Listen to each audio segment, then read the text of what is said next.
The greatest villain in the Sonic the Hedgehog series has officially returned inside of Sonic X Shadow Generations, and that's Mephiles the Dark. Mephiles has always been my personal favorite villain just for the simple fact of how dark, ominous, and intelligent this guy is. Not only does he have a really cool design, bone-chilling voice lines, some of the coolest abilities that we've ever seen, but he's also always 2 steps ahead of anybody that he's against. And most of the time, that's usually Shadow, the ultimate life form. And to be pushing Shadow's back into a corner, arguably one of the strongest characters in the entire series, is no easy task. But within Mephiles' only appearance in Sonic 06, he constantly did that with Shadow. He not only is the only villain to push Shadow to the point of unleashing his inhibitor rings, but also being the only villain to ever kill Sonic. And with the announcements of Shadow Generations, of Shadow running through his past, present, and even his future, there was one villain in particular that everyone wanted to see return for a boss fight, and that was Mephiles. And thankfully, Sega delivered with that boss fight. But things aren't exactly the same this time around for Mephiles. Mephiles only has one chance to restore himself to the timeline and to fight to simply exist. But the only person that's standing in his way to simply exist again is Shadow. But this isn't the same Shadow that he fought back in 2006. This is an entirely different Shadow, and a Shadow that doesn't even remember him or even his name. And that's because all the events of Sonic 06 have been completely wiped away thanks to Sonic and Elise. Because if Mephiles doesn't find a way to restore himself to the timeline, he'll be gone forever. He might not get another chance to exist again. But my headcanon on the matter is Time Eater didn't intend for Shadow to find Mephiles inside of this white space. I think that the Time Eater actually fears what Mephiles could do and could potentially be if he defeated Shadow. Because out of the entirety of Sonic Generations and Shadow Generations, Mephiles is the only person that's tucked underground inside of a cave. All the other bosses are out in the open, and it's very clear that he wanted Shadow to encounter those people. With Shadow encountering the likes of the Bio-Lizard, Metal Overlord, and Black Doom, they're all out in the open, and even allowing Black Doom to freely go around white space. Mephiles isn't that way, and I very much think that either Time Eater or even Black Doom himself fear Mephiles. I mean, you could very much make the argument that this is the strongest villain inside of the Sonic game series. But not only that, it could also potentially be the smartest character as well, even outsmarting the likes of Eggman or even Tails. Mephiles is very strategic and always plans 2 steps ahead of everything he's going to do, and we see that a lot in 06. Mephiles is the brains of the sun god Solaris. But the way that Sega actually designed this cave is super ominous and super dark, with the music shifting and changing once you enter this cave, but also being surrounded in the Mephiles goop, and actually having to climb your way down to the actual boss gate. But like I was saying earlier, this isn't the Mephiles that we knew from Sonic 06. And what I mean by that is his entire objective and personality changes inside of Shadow Generations. And that's how desperate and determined Mephiles is to restore himself to the timeline, like he says. Once Shadow enters the boss gate and sees the Scepter of Darkness, he has no idea what he's looking at, and even saying, "What is this? A seal of some sort?" But the second he gets close, Mephiles frees himself and is already plotting to strike Shadow. But not only is he fooling him, he's looking to end Shadow in one shot. The second that Mephiles appears catching Shadow off guard, he instantly shoots a beam, but we've seen this beam somewhere before.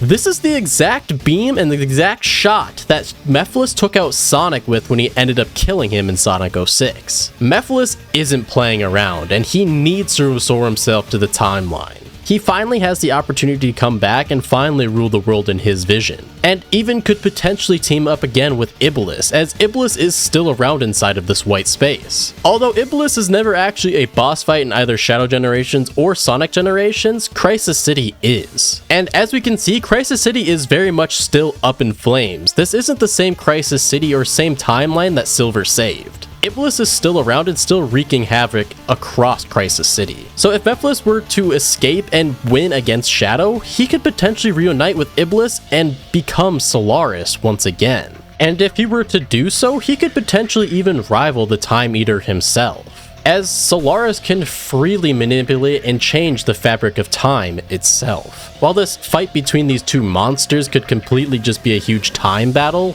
who knows who would actually win, and it's very possible that Solaris would actually end up beating him.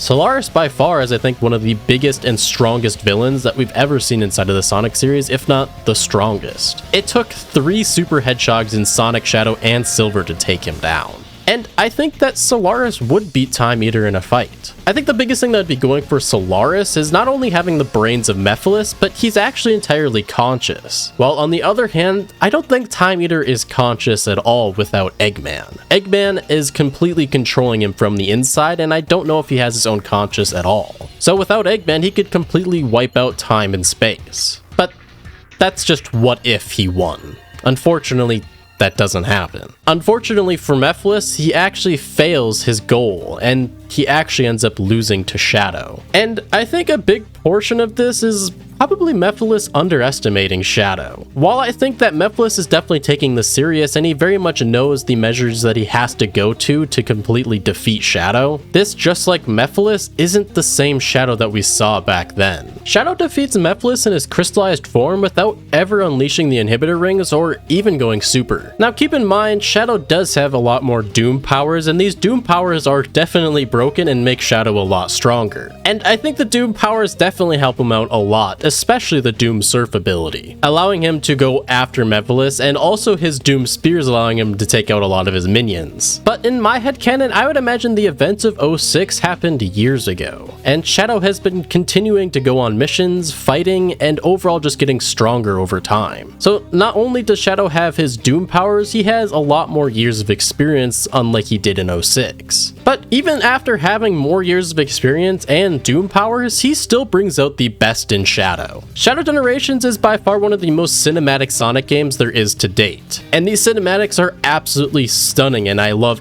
absolutely every single moment it happens. And in a lot of cinematic moments, we just see how hard Shadow is going after Mephiles. Seeing how hard he has to fight, how many Doom powers he has to use, this is by far still being pushed to his very limit. Could Shadow go harder with unleashing his inhibitor rings? I'm sure that he probably could. But I very much think that Shadow doesn't want to do this because of the simple fact that he'd be using up all of his energy and he still has a lot of work to do inside of this white space. So I'd very much love to see a rematch between these two in the future, of them going full out with all of their powers. But speaking of cinematics, this is by far one of the coolest cinematic endings in any boss fight, period, even rivaling the Titan fights. The ending cinematic of Shadow powering up and then surfing and absolutely slamming all of the minions in his path to get directly to Mephiles to seal him away again is insane. But while this is super cool looking and is an amazing display of Shadow's newfound power, you can't help but kind of feel bad for Mephiles. Hearing Mephiles cry out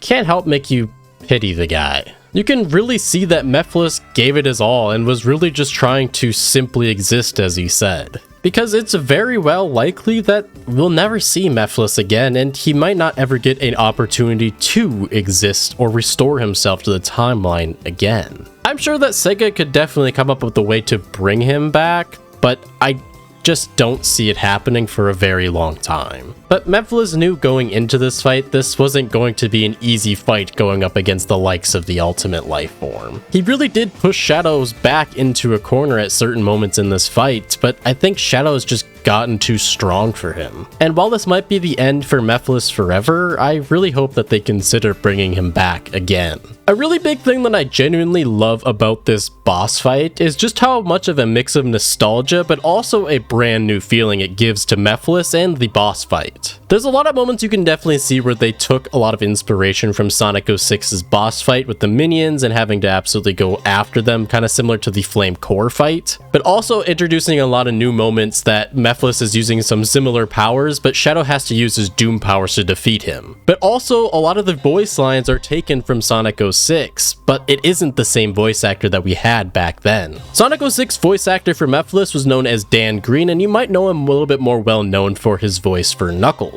But personally, I think he absolutely nails the job at Mephiles and is a big reason why so many people love this character so much, including myself. He does such a great take on Mephiles in keeping him very ominous and dark and even mysterious at times. But like I was saying, while this has a mix of nostalgia and a great new feeling to it, a lot of that has to be thanks to his new voice actor. And that new voice actor in the English dub is Robbie Daymond. Robbie Daymond is actually very well known inside of the video game and anime industry and has done a lot of voices over the years. And I think his new take on Mephiles isn't very similar to that of Dan Green's, but he does an amazing job with it. I don't think Mephiles necessarily sounds as ominous or scary sounding as Dan Green did it, but you can really feel the desperation and the want to exist feeling from Mephiles. I think Robbie Daymond just does an amazing job at really showing that desperation factor in Mephiles. Obviously, he has a very short amount of time to kind of really get this across and give a lot of people an opinion on this new voice for him, but I would really like to see Mephiles come back and Robbie Daymond to be given another opportunity with Mephiles again. And a lot of the amazing feeling and just how great this boss fight,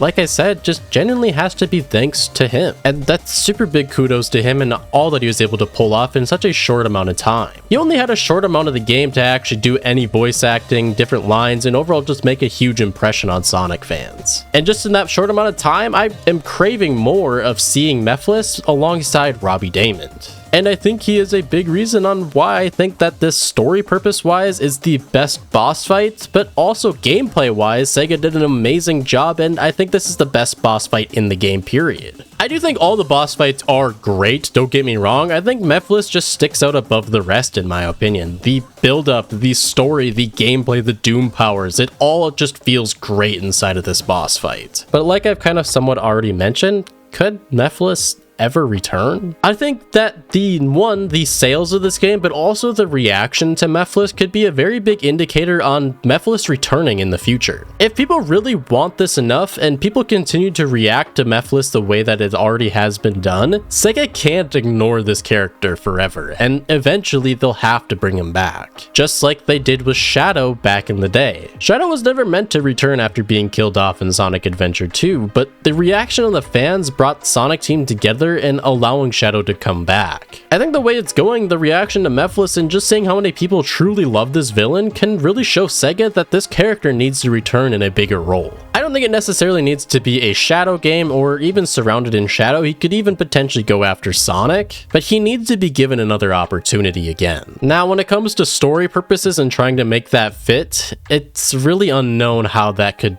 potentially work. The events of Sonic 06 have been completely wiped away, and that's the biggest reason on why Mephiles is making lines like "I want to exist" or he has to restore himself to the timeline. It's because he simply does not exist and he will continue not to exist again. So on how could they potentially make that work, I don't know. He could potentially slip through a crack in time created by the Time Eater or something along those lines. But let me know how you guys could potentially think that Mephiles could return in the future. Or if you think that he should even return at all. But according to Shadow, his answer is...